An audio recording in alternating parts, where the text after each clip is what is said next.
What's up, Pot TV? Thank you all for toking up and tuning in early on a Sunday morning, depending on where you are. Might also be Sunday evening. Shit, it could almost be Monday by now. But for us, it's about 11 o'clock here in Toronto, 8 a.m.-ish in Vancouver. What's going on, Pot TV, Cannabis Culture's Facebook page. I am Craig X, you know me. And, well, the educated cannabis consumer would certainly know this lady here to my left. Miss Sarah Hanlon, a.k.a. Flats Hanlon, a.k.a. the Big Brother Wiener, a.k.a. Toronto C-Lab. She's going to be hosting most of the activities here during the day at Vapor Central, so I'll be back and forth a little bit. Sarah will be doing it. Of course, just like yesterday, if the audio is muted and there's no one here at the stage, it's because we're waiting for the next speaker panel to come up and music is playing in the background and we don't want to get hit with copyright. We'll also start and stop the Facebook stream a couple times, and there is the awards ceremony going down at 3:30 Eastern, 12:30 Pacific. Sarah, what are you going to be doing and who's going to be talking today? Give them a quick little rundown of what's happening here on the normal stage at the Karma Cup. Super excited. I don't know if people saw yesterday, but yesterday was filled with great panels, great speakers. You can access that now, right, on Pod TV, so there's archives. This will be up as well. Today we got, I think Vapor Central's, as far as we know, first member of parliament in the house today. I think so, yeah. Mr. Nathaniel Erskine Smith is here, so we're really excited. He's my MP. I live in Hamilton now. I moved, but I'm gonna still call him my MP because I voted for him. So if you can get elected officials in a place like this for an opportunity like this, that's a great thing. You know, it's a pretty cool thing. I never thought I would vote when I was in high school, and like the first time I voted for the Green Party. I kind of thought I will never vote for a politician who ends up winning, like ever. Yeah, right. Right? I just thought, like, fucking never. And then this happened. Okay. Justin Trudeau happens. So, you know. Exercise your right to vote. I voted for Mayor Nenshi in Calgary. That's a girl. That was my first one where I was like, holy shit, he fucking won. Who would have thought in Calgary, like a brown, possibly gay when dude that would happened, win and shit? Yeah, right. I thought we really can work within these systems that are so fucked up. We can get in there, we can make subversive power. Because in Calgary, he ran that so well. He was talking to us. Yep, like, yeah, I'm a queer brown guy probably, most likely. Yeah. But he's actually confirmed it, but we definitely he has it, and even just, and I use that word. I identify as queer. I use it just definitely isn't the norm. Sure, you know, not in Calgary, and not in politics, right? Nope. And so when he won, but then he would talk in those platitudes that Calgary politicians do too. I really like him. He'd really walk that line. So he did great. Yeah. So anyway, back to who else is speaking tonight. David Schaefer from Bogart Extraction is going to talk to us about safe extraction methods. He was on the show a little bit on Friday for a second. We did the special. He's great. Check him out. People must have really been interested. Lots of questions. And everywhere I go, everybody wants to know all about extraction. He even told me yesterday at the event that people were coming up to him and saying, hey, I saw you on the show yesterday, man. I want more info. That was great. So shouts to David. Yeah, it's awesome. Extraction's where it's at, right? I just recently went to Seattle, and still it's everybody wants to know. It's where everybody's thoughts, because there's a lot. Fucking solventless, live resin. Oh my God, it never changes. What is this thing? Right? Right? Okay. Yeah, extraction technology is always changing. Check that out. And plus, he got super cool gadgets and shit like that. I saw some mechanical hardware that they got. Mind-numbing. Some of this stuff's like thousands and thousands of dollars. $1 million. Crazy. Alan Park, Canadian comedian, cures cancer with cannabis oil. Cool. That's a story I want to hear. Yep. And then we have a panel about transitioning into the legal cannabis market. A bunch of awesome people on there. Adam Greenblatt from owned and operated a few dispensaries. Yes, he did. John Fowler with Supreme Pharmaceuticals, 7 Acres now, and Lots a lawyer of as well. Matt Murnaugh is here. Oh, what's up, Murnaugh? Here. And then a couple lawyers, and Gotta Jamie Shaw, an expert witness on the Allard case, and a researcher in Indigenous communities and cannabis legalization. Court-certified cannabis expert was Jamie S.A. Shaw. You can check her out on Twitter any chance you get. That's my girl. There's some more stuff. Jonathan Zaid from the Canadians for Fair Access to Medical Marijuana. I've seen him talk. Yeah. I've also seen him ask really tough questions to, some high up people. So he's always got some good information. And then the president of Normal Canada is going to like give us like some closing remarks, wrap everything all up. Brilliant. So the agenda for the day here is from 11 a.m. till about 7 p.m. roughly, approximately. We're already past 11, and we might stop before 7. But for basically between now until 7 o'clock, you'll see the normal speaker stage, panelists and speakers intermittently throughout the day. Also on top of that, at 3:30 this afternoon Eastern Time, 12:30 Pacific, the awards ceremony will go down from the other venue, 512 Church Street. And we are going to try to stream that as well, too. It's outside, the live event with not necessarily the best Wi-Fi. We'll see how it goes. Y'all know me who watch Pot TV. I will figure something out to some degree. It always works out. And if not, for some reason, we're going to record it and we'll upload it right after. But for those who were curious, the awards ceremony will be at 512 Church, not here at Vapor Central like last year. So if you're in the cup... Thank God. Remember that shit? Oh, man, was it full in here. Holy shit. It was a great time, but fuck was it busy. A little too busy. Right? So, yes, if you're... Plus there's my tenor sax solo at... Nice. And there's me, well, not just me, but Cody Van Gogh is going to be smoking a giant joint at 420 as well, too. All sorts of shit. That's down at the Karma Cup. Yes, at the 512 location. Here we've got many, many things going on. Come back and forth. I'll be back and forth throughout the day. Sarah's going to be here holding it down today. You want to come meet Flats, come say hi. Yeah. We got e-nails, we got bongs, we got your own dab rings you could take to the table. We got volcanoes. What else we got? We got good times. 667 Chips, Yonge soda. Street, man. That's where you want to be. It is our place. We're being here all day. We thank you for toking up and tuning in on Pot TV, Facebook, the cannabis culture, the Instagrams, you name it. We're here. We're doing it. This is the Normal Canada speaker stage. She's Flats Hanlon. I'm Craig X, and you're watching Pot TV. From Vapor Central, Karma Cup 2017. Now, DJ, play some music, and let's get some speakers up here, shall we?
Good morning, everybody. Thanks for waiting. Sorry, we're running on Pothead time. We wanted to give everybody a little time to get here.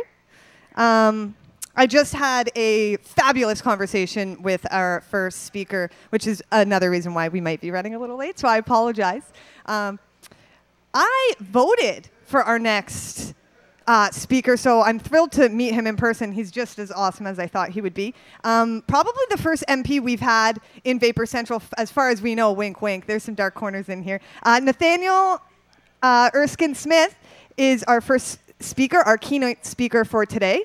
I did want to just remind everyone that this is streaming live on Pot TV, and so if you come up in this area, you will be on camera, and it will be there in the archive. So if you miss any of this, or if you have to leave and miss the speakers that are on later in the day, you can access that on pottv.com. So Nathaniel attended Queen's University, where he earned a bachelor's degree in political science and a Juris Doctor in 2010.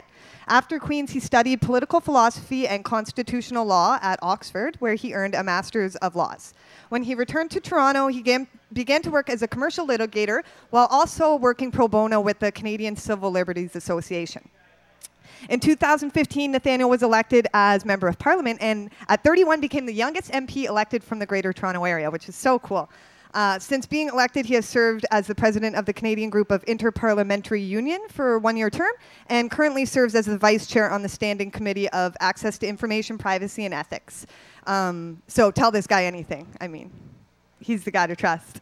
Nathaniel has previously introduced a private members bill, BC-246, that sought to ban the import of shark fins and toughen Canada's animal cruelty laws, which is something he's also very passionate about. I think he has a speech later today on that topic as well. So everybody, please welcome to Vapor Central, Nathaniel Erskine Smith.